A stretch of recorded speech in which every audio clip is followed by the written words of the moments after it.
नमस्कार बच्चों, आप सभी का स्वागत है आपके अपने यूट्यूब चैनल होम साइंस में, जिसमें आज आप सभी देखने वाले हैं MA final year home science की क्लास। और कौन सी क्लास होगी? पेपर 2। जी हाँ, होम मैनेजमेंट। आप सब कमेंट करते हो मैम मेरे यहाँ तो पेपर 2 होम मैनेजमेंट नहीं है।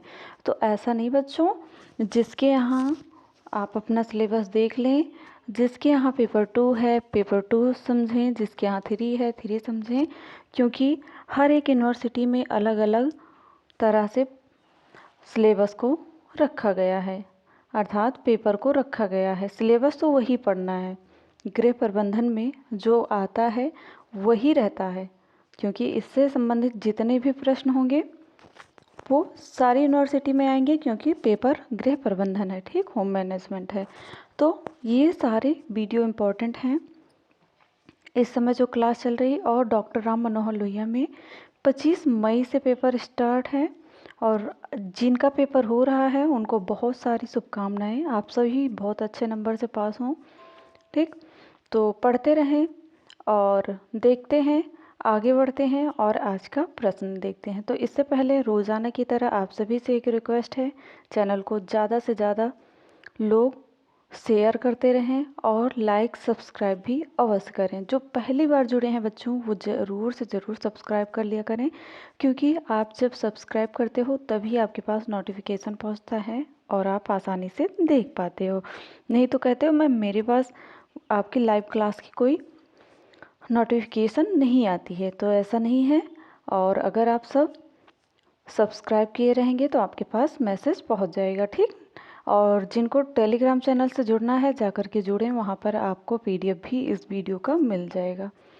तो आगे बढ़ते हैं, देखते हैं आज के प्रश्न। जी हाँ, कहा है इसमें कि 5 नंबर पक्के। जी हाँ बच्चों, 5 नंबर पक्के हैं इसमें, क्योंकि जो प्रश्न मैंने लिया है यहाँ से 5 नहीं, विगत वर्ष में यहाँ से आपके 10 नंबर के प्रश्न पूछे गए हैं, ठीक।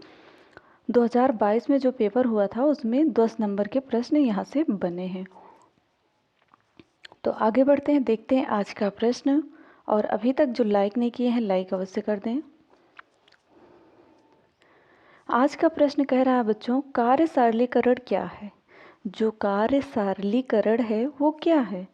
इसके उद्देश्य का वर्णन कीजिए। तो कार्य सरलीकरण के बारे में बच्चों एक महत्वपूर्ण बात याद रखना कि जो आपके राइटर होते हैं, जो भी आप सब्जेक्ट पढ़ रहे हैं, सारे सब्जेक्ट में परिभाषा आपको देनी रहती है। तो वहाँ पर जो राइटर होते हैं, राइटर का नाम आप अच्छे से याद कर लें, लिख के नोट करके बार बार रिवीजन करके याद कर लें, क्योंकि आपको अगर बीच का कुछ मिस्टेक भी हो जाता है और राइटर का नाम अच्छे से याद है तो एग्जामिनर अगर देखेगा कॉपी, राइटर का नाम फोकस करेगा, राइटर का नाम अच्छे से देखा, अच्छा है, अच्छी शुद्ध राइटिंग में लिखा भी गया है, तो आपको बहुत अच्छा नंबर मिलता है, ठीक। तो इसलिए राइटर का नाम याद कर लेना। प्रश्न हमारा क्या था? कार्य सरलीकरण। आंसर पर जाते हैं। निखिल एवं डार्सी के अनुसार, निखिल डार्सी ने कहा है कि कार्य सरलीकरण का अर्थ कार्य करने का सबसे आसान, सरल तथा कार्य शीघ्र करने की विधि का सचेतता पूर्वक खोज करना है। अभी नॉर्मल भाषा में आपको बता दें कि जो कार्य सरलीकरण होता है, जैसे कि आप कोई भी कार्य कर रहे हो उसको एक नियमबद्ध तरीके से कार्य को करेंगे तो ये उचित समय में, निश्चित समय में भी पूरा होगा, और इससे श्रम, आपके शक्ति की भी बचत होगी। और जिनको कार्य सरलीकरण का ज्ञान नहीं होता है वो उसी में लगे रहते हैं, सारा दिन वेस्ट करते रहते हैं, उनका कार्य पूरा नहीं होता है। इसलिए ये बहुत इम्पोर्टेंट है। होम मैनेजमेंट में किस तरह से आप मैनेजमेंट करेंगी, कार्य सरलीकरण बहुत ही इम्पोर्टेंट रोल अदा करता है आपके होम मैनेजमेंट में। सारे जितने भी बच्चे जो किसी भी ईयर में अगर आप होम मैनेजमेंट पढ़ रहे हैं तो कार्य सरलीकरण बहुत इंपॉर्टेंट है होम मैनेजमेंट में, ठीक। ग्रासहम क्रैंडल के अनुसार कार्य का सरलीकरण में दोनों साधन जैसे समय शक्ति को मिला दिया जाए तो जाता है, तो कार्य सरलीकरण को इस प्रकार परिभाषित कर सकते हैं कि निर्धारित समय और शक्ति की मात्रा में अधिक कार्य संपादित करना, यह कार्य को निश्चित समय, निश्चित मात्रा को पूरा करने के लिए समय या शक्ति अथवा दोनों की मात्रा को कम करने की कोशिश करना ही क्या कहलाता है? कार्य सरलीकरण कहलाता है।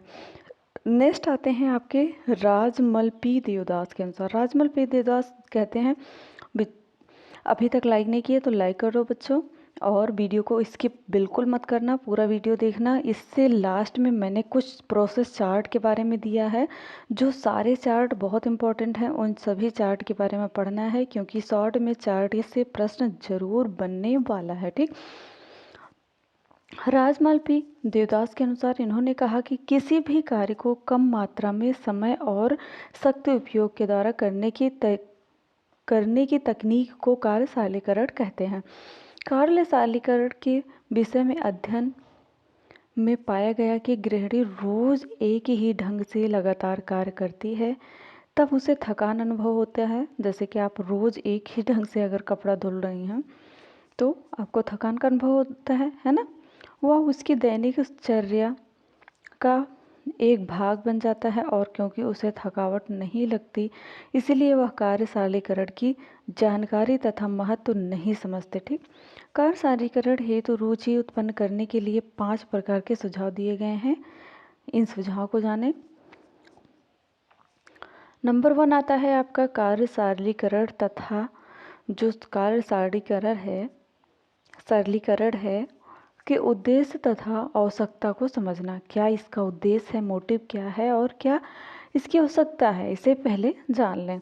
ग्रास एवं क्रैंडल ने कहते हैं कि जिन महिलाओं से कार्यशालीकरण की कक्षाओं में जाकर जानकारी प्राप्त की जाती है कि उनके कार्य करने के तरीकों में परिवर्तन आया, उन्होंने अपनी शारीरिक क्रियाओं द्वारा शक्ति की बचत की।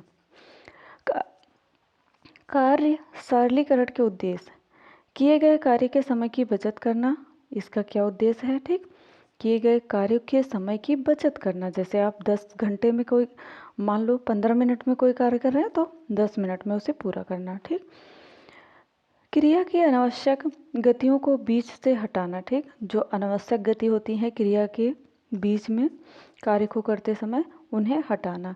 एक ही ढंग से काम करने से उत्पन्न निराशा को दूर करना, विशेष कामों को अब करने की विधियों में सुधार करना।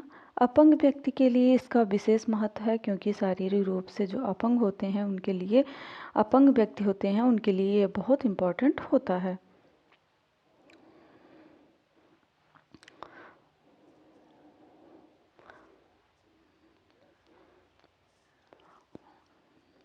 अपंग व्यक्तियों को सामान्य व्यक्ति के समान कार्य करने के लिए विशेष गतियों की आवश्यकता होती है। ठीक, कार्यशालीकरण की कुछ गतियाँ ये अपंग एवं रोगी व्यक्ति अपना सकते हैं। ठीक, सेकंड आता है पारिवारिक जीवन चक्र की धारणा का ज्ञान।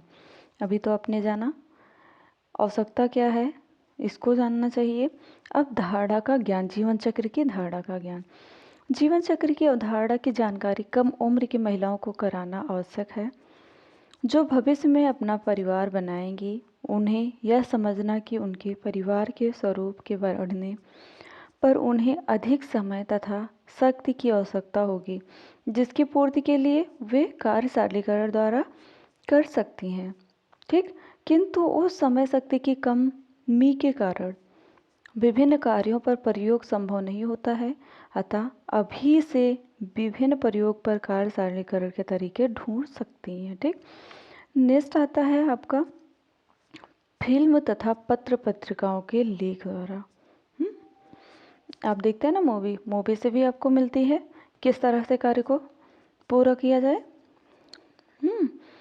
फिल्म हमारे समाज में संदेश देने की एक प्रभावशाली विधि होती है। इसे प्रसार शिक्षा में भी बहुत प्रभावित है।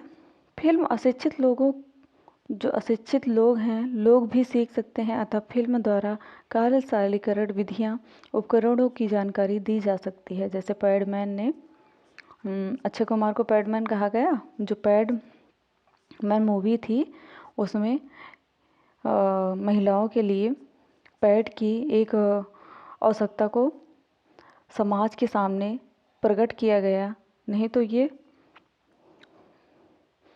इतना क्लोज नहीं था। ठीक, तो फिल्म के द्वारा सभी लोग फिल्म देखे, सब जाने और सभी इसके प्रति जागरूक हुए।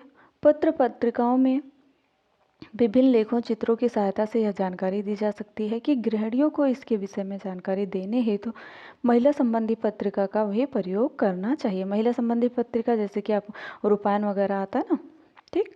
नेक्स्ट आता है प्रदर्शन द्वारा। इस विधि में गृहिणियों के समूह को एकत्र कर कार्यशालीकरण विधियों तथा उपकरणों का प्रदर्शन कर सरलीकरण जो कार्यशालीकरण के महत्व को समझाया जा सकता है, ठीक, प्रदर्शन द्वारा। नेक्स्ट आता पुरानी आदतों में परिवर्तन करके नई आदतों को निर्मित करना, ठीक।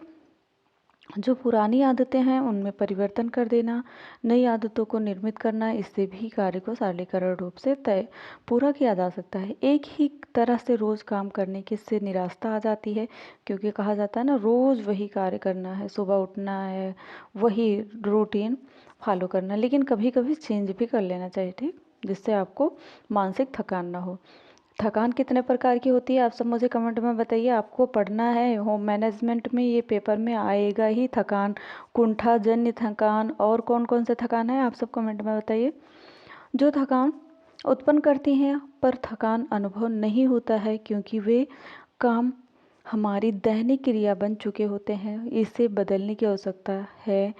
नया ढंग अपनाने पर दूसरे क्या सोचेंगे, यह सोच नया ढंग अपनाने में बाधक होता है। इसे छोड़ना होगा, दुनिया की सोच को छोड़ना चाहिए, अपने तरीके से जीना चाहिए कि ना। पुराने तरीके छोड़ नए तरीके अपनाने में प्रेरणा का प्रयोग करें। नया सीखने में पहले समय लगता था, लेकिन सीखे जाने पर समय शक्ति बचती है, ठीक। तो आई होप आपने समझा सरलीकरण के बारे में। अब जानते हैं चार्ट क्या है, ठीक। चार्ट क्या है, वीडियो लंबा हो रहा है और नेक्स्ट वीडियो में बताते हैं।